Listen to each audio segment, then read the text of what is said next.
Taste the Daily. அண்ணன் சிவா அவர்களுக்கு பேச்சாளர், எழுத்தாளர், சிறந்த நாடாளுமன்ற உறுப்பினர், இப்படி நிறைய முகங்கள் இருக்கு.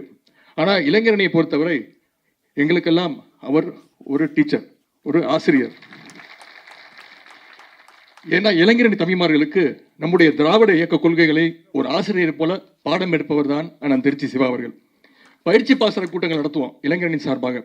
அந்த கூட்டங்களுக்கு வரும்போது ஒரு போர்டு, கையோட ஒரு போர்டு, சாக் பீஸு, போர்டு வைக்கிறதுக்கு ஸ்டாண்டு, இதோட தான் பயிற்சி பாசன கூட்டத்திற்கே வருவார். கையில் ஒரு குச்சி மட்டும்தான் மிஸ்ஸிங். அந்த அளவுக்கு ஒரு ஸ்ட்ரிக்டான ஆஃபீஸர்னா எங்களுடைய டீச்சர்னா எங்களுடைய அண்ணன் திருச்சி சிவா அவர்கள் தான். ஒரு ஆச்சரியம் பாருங்கள். முதலாக முத்தமிழறிஞர் கலைஞரை கலை இலக்கிய பணிக்காக சென்னைக்கு வரவேற்றவர் கலைவாணர். அதேபோல் நம் சின்னவர் அவர்கள் துணை முதல்வராக பதவியேற்று முதலாக ஒரு கலை இலக்கிய விழாவில் நம்மையெல்லாம் வரவேற்க வருவதும் கலைவாணர் அரங்கில். முத்தமிழறிஞர் கலைஞரிடம் முத்தங்களாய் கிடைத்த மதி, முதல்வர் தந்தை தளபதியிடம் மூச்சு காற்றாய் கிடைத்த சுதி, திருக்குவளையிலிருந்து ஊற்றெடுத்த திராவிட நதி, இந்த திருவல்லிக்கேணியில் உருவெடுக்கும் ஐயா உதயநிதி. மாண்புமிகு துணை முதலமைச்சர் அவர்களை வரவேற்புரை வழங்க வருமாறு வணங்கி அழைக்கிறோம். இந்த புத்தக வெளியீட்டு விழாவில் இளைஞரணியினுடைய இன்றைய செயலாளர் என்ற வகையில் பங்கேற்பதில், உங்களை எல்லாம் வரவேற்பதில் நான் மிகுந்த பெருமை அடைகின்றேன். தமிழ்நாட்டுடைய துணை முதலமைச்சர், கழகத்துடைய இளைஞரணி செயலாளர் என்ற வகையில் மட்டுமல்லாமல் இங்கே நானும் ஒரு பதிப்பாளராக பெருமையோடு நின்று கொண்டிருக்கின்றேன். இளைஞரணியின் சார்பாக முத்தமிழறிஞர் பதிப்பகத்தை தொடங்கி பல்வேறு நூல்களை தொடர்ந்து வெளியிட்டு வரோம். அண்ணன் சிவா அவர்களுடைய மேடை எனும் வசீகரம் எனும் புத்தகம், அவருடைய மிசா சிறை அனுபவம் பற்றி எதிர்பாராத திருப்பம் என்ற புத்தகம், முரசொலியில் வந்த அவருடைய கட்டுரைகளுடைய தொகுப்பாக முரசொலியின் மடியில் தவழ்ந்தவை என்ற புத்தகம், ஊடகங்களுக்கு அண்ணன் அளித்த பேட்டிகளை கொண்ட கேளுங்கள் சொல்கின்றேன் என்ற புத்தகம், வாட்ஸ்அப் வழியில் கொண்டு சேர்க்கப்பட்ட கருத்துக்கள் அடங்கிய குட் மார்னிங் காட்சியும் கருத்தும் என்ற புத்தகம். இந்த 5 நூல்களும் இங்கே வெளியிடப்படுகின்றன. அண்ணன் சிவா அவர்களுக்கு பேச்சாளர், எழுத்தாளர், சிறந்த நாடாளுமன்ற உறுப்பினர், இப்படி நிறைய முகங்கள் இருக்கு. ஆனால் இளைஞரணியை பொறுத்தவரை எங்களுக்கெல்லாம் அவர் ஒரு டீச்சர், ஒரு ஆசிரியர். ஏன்னா இளைஞரணி தம்பிமார்களுக்கு நம்முடைய திராவிட இயக்க கொள்கைகளை ஒரு ஆசிரியர் போல பாடம் எடுப்பவர் தான் அண்ணன் திருச்சி சிவா அவர்கள். பயிற்சி பாசன கூட்டங்கள் நடத்துவோம் இளைஞரணி சார்பாக. அந்த கூட்டங்களுக்கு வரும்போது ஒரு போர்டு, கையோட ஒரு போர்டு, சாக் பீஸு, போர்டு வைக்கிறதுக்கு ஸ்டாண்டு, இதோட தான் பயிற்சி பாசன கூட்டத்திற்கே வருவார். கையில் ஒரு குச்சி மட்டும்தான் மிஸ்ஸிங். அந்த அளவுக்கு ஒரு ஸ்ட்ரிக்டான ஆஃபீஸர்னா எங்களுடைய டீச்சர்னா எங்களுடைய அண்ணன் திருச்சி சிவா அவர்கள் தான். நான் பெருமையாக சொல்வேன், எங்களுடைய இளைஞரணி பயிற்சி பாசன கூட்டங்களில் அதிகமாக பேசுனது யாருன்னா அண்ணன் திருச்சி சிவா அவர்கள் தான். ஒவ்வொரு கூட்டத்திலையும் கலைஞர் தந்த அந்த 50 முழக்கங்களை அண்ணன் சொல்ல அந்த ஒட்டுமொத்த அரங்கும் திருப்பி சொல்லும் பொழுது, அதை பார்க்கும் பொழுதே அந்த அரங்கம் அவ்வளவு உணர்ச்சி பூர்வமாக இருக்கும். கழக மேடைகள் மட்டுமல்ல, நாடாளுமன்றத்திலும் தன்னுடைய முத்திரையை அழுத்தமாக பதித்து வருவர் அண்ணன் சிவா அவர்கள். மாநிலங்களவையில் 45 ஆண்டுகளுக்கு பிறகு ஒரு தனிநபர் தீர்மானம் வெற்றி பெற்றதுன்னா அதற்கு காரணம் அண்ணன் திருச்சி சிவா அவர்கள் தான். இங்கே ஏற்கனவே குறிப்பிட்டது போல திருநங்கைகளுக்கு சம உரிமை வழங்க வேண்டும் என்ற அந்த தீர்மானத்தை கொண்டு வந்து ஒட்டுமொத்த இந்தியாவையே திரும்பி பார்க்க வைத்தவர் தான் அண்ணன் திருச்சி சிவா அவர்கள்.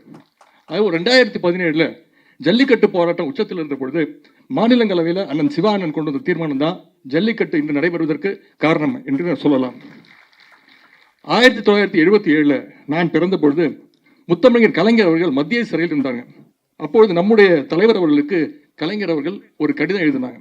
அந்த கடிதத்தில், நான் சிறையில் இருந்த பொழுது நீ குழந்தையாக என்னை பார்க்க வந்தாய், இப்பொழுது உனக்கு பிறந்திருக்கிற என் பேரனும் என்னை பார்க்க சிறைக்கு வருவான் என்று கருதுகிறேன் என்று கலைஞர் எழுந்தார். மேலும் இந்த குடும்பத்தில் மட்டுமல்ல, நமது இயக்கமாம் பெரிய குடும்பத்தில் எத்தனையோ உடன்பிறப்புகளுக்கு இப்படிப்பட்ட சிறை அனுபவங்கள் கிடைத்திருக்கின்றன என்று கலைஞர் அவர்கள் எழுதியிருந்தாங்க. கலைஞர் சொன்ன அந்த எத்தனையோ குடும்பங்கள்ல முதன்மையான குடும்பம்னா அண்ணன் சிவா அவருடைய குடும்பம் ஒன்று. அண்ணனுடைய பொது வாழ்வில் பல முறை சிறை சென்றிருக்கிறார். அவருடைய குடும்பமும் இயக்க பணிக்காக பல்வேறு கடுமையான சூழல்களை எல்லாம் எதிர்கொண்டிருக்கிறது.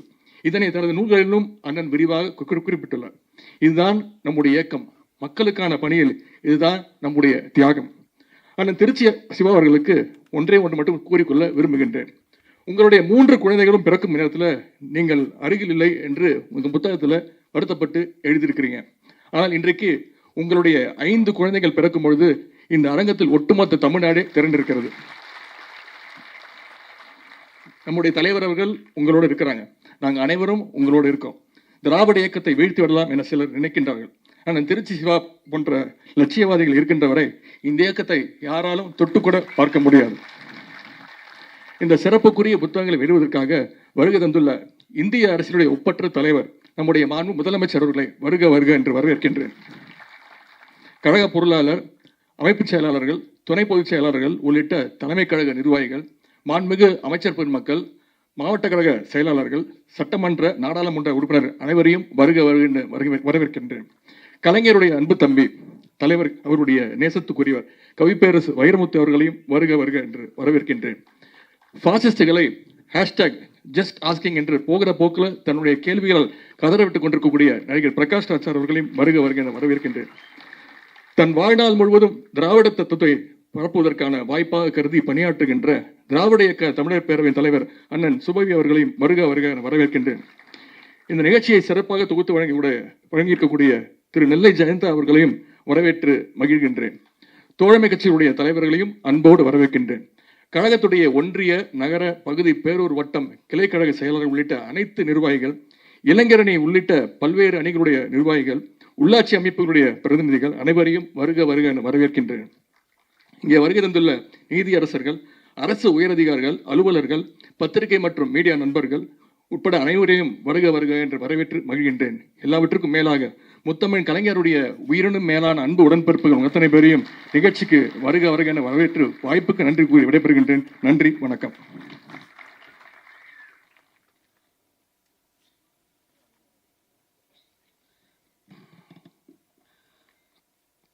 வண்ணமிகு வரவேற்புரை நிகழ்த்திய மாண்புமிகு துணை முதலமைச்சர் அவர்களுக்கு நன்றி.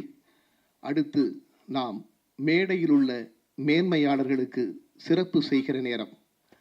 தன்னுடைய பொற்கரங்களால் 5 நூல்களையும் வெளியிட்டு சிறப்பிக்க இருக்கின்ற மாண்புமிகு தமிழக முதலமைச்சர் அவர்களுக்கு இப்பொழுது விழா நாயகர் அண்ணன் திருச்சி சிவா அவர்கள் நினைவு பரிசினை வழங்கி கௌரவிப்பார்கள்.